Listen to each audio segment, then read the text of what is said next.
Hello everyone, welcome to UPSC Pro. Again we'll be seeing one another question from a topper's copy. ठीक है, this is answer from GS paper 4 ethics का answer है section A का, and we'll be seeing how this person has approached the answer, all right, and what could be improved, what we can learn from this answer, and the basic structure of the answer, कि structure कैसे करेंगे, है ना. If you have been asked this question, तो आप कैसे, how will you actually approach the answer, ना. Let's just see question क्या है. A man's conscience and his judgment is same thing, and as judgment also the conscience may be erroneous. ठीक है, this is a quote they have given, है ना. We need to explain this quote for 10 marks. All right, 2 pages में 10 mark के लिए we have to explain this. How would you actually structure the answer if you are asked this question? सबसे पहले you will introduce, है ना. Introduce. अब जब quote दिया हुआ है, obviously the explanation has to be the body of the answer. So introduction में you can define the keywords.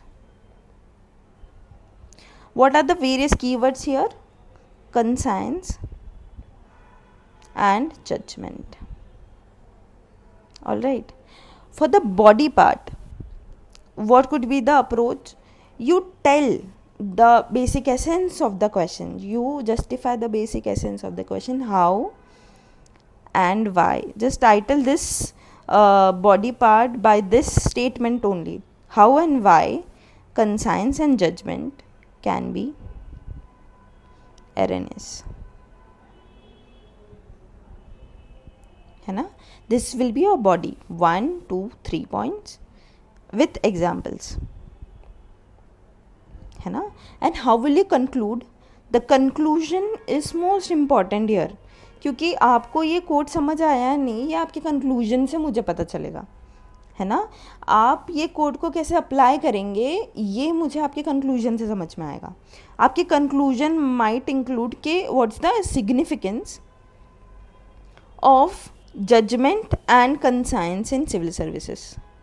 थोड़ा सा इसको ना एडमिनिस्ट्रेटिव आपको लाइट देना पड़ेगा, आपको सिविल सर्विसेज से आपको कनेक्ट करना पड़ेगा, और इस एक तरीके से आप एडवांटेज बताओ या उसका सिग्निफिकेंस बताओ, क्यों इम्पॉर्टेंट है आपका कंसाइंस, कैसे it actually impacts your decision making in the services. ठीक है, you have to conclude on the codes वाला thing. All right, now will see what this topper has written. ठीक है, and what could be done better, है ना. एक तो अपन देखेंगे कि भाई इसने बहुत अच्छी अच्छी चीज़ें क्या की हैं इस आंसर में, एंड देन विल सी कि ये और अच्छा कैसे हो सकता था. These toppers they might have written these answers initially, मतलब वो इनिशियल पेपर्स में हो सकता है लिखा हो उन्होंने, इसीलिए हम टॉपर के obviously we will not take names.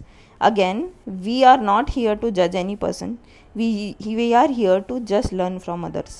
all right, यही हमारा मोटो है, there is nothing else. ठीक है, तो हम बस देखना चाहेंगे कि हम इसको और कैसे इम्प्रूव कर सकते हैं. लेट जस्ट सी टॉपर ने क्या लिखा है. conscience is a moral compass that tells us basically about right and wrong. देखिए, first of all you have to articulate really well. Articulate your sentences really well. The grammar should be right. ठीक है, again a basic thing but it should be right, है ना. तो define इन्होंने काफ़ी अच्छे से किया है. It's a moral compass, but how does it is it actually developed, मतलब वो डेवलप कैसे होता है आपका conscience. It is basically, you can add points here, it is basically developed by your socialisation, है ना, और your value system for example. All right, so these things should be included. These are the keywords. The judgment makes use of facts, logic, etc. to find the most appropriate solution. Very nice, crisp and concise definition. They are similar concepts. Here again, the keywords could be used such as they are interdependent. Because conscience के कारण आपका judgement का compass basically वो होता है, decide होता है ना. They are interdependent but distinct, है ना. These are again the keywords he or she can include. What is this? I'll just see again. Conscience leans little towards the morality, and the judgment leans a little towards rationality. Okay, fine. When we use our conscience to make decisions, we are essentially relying upon the value, morals, and ethics and experience, etc. For judgment, we rely upon the facts and logic experiences. Again, just the same words, and he or she is just making new sentences out of it, है ना. थोड़ा सा repetition कम करना है. जैसे मैंने structure में बताया था, the structure should be just defining the two concepts and then going to the body of the answer, है ना. कि कैसे वो एररनेस है, कैसे एररनेस मतलब एरर क्यों होता है. तो आपका जो कंसाइंस होता है वो, जैसे मैंने बताया यहाँ पे, क्या सोशलाइजेशन और वैल्यू सिस्टम पे डिपेंड करता है. तो वैल्यू सिस्टम तो यूनिवर्सल ट्रूथ पे वो नहीं होता है ना. तो they are not universally valid and hence could be erroneous. These few keywords have to be mentioned in the answer. ठीक है. तो क्यों वो वैलिड, क्यों वो erroneous है, क्योंकि वो यूनिवर्सली वैलिड नहीं है डियर, है ना. सबका वैल्यू सिस्टम अलग होता है. हर कल्चर के अकॉर्डिंग चीज़ें बदलती हैं, है ना. उसके एथिक्स बदलते हैं, खुद के मॉरल्स हमारे कल्चर के अकॉर्डिंग बदलते हैं. तो that's why it's erroneous. What about the judgement? When you जज समबडी और some situation, you are coming out of analysing it, है ना, and making logical conclusions about it. But we are limited by our senses. हम अपने senses से limited हैं. We can not perceive all the facts. हम totally और holistically सभी चीज़ों को परसीव नहीं कर सकते, and that's why it can be एररनेस.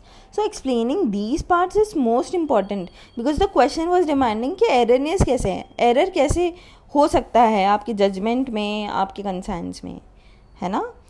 तो ये चीज़ें हमने यहाँ पे देखा कि इन्होंने नहीं की हैं. ऑल राइट, थोड़ा सा मैं ये रब करती हूँ ताकि we can move ahead. Okay, let's just move ahead with this. It is important to know that both can feel. Okay, now he or she has addressed. ठीक है. That may seem 1 second. Okay, may turn out to be wrong. What we think is our judgment can also be false. ठीक है.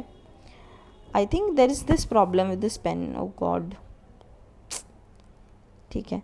In such case, it is the duty of the upright individual to accept the mistake and make amends so that such mistakes do not happen again in future.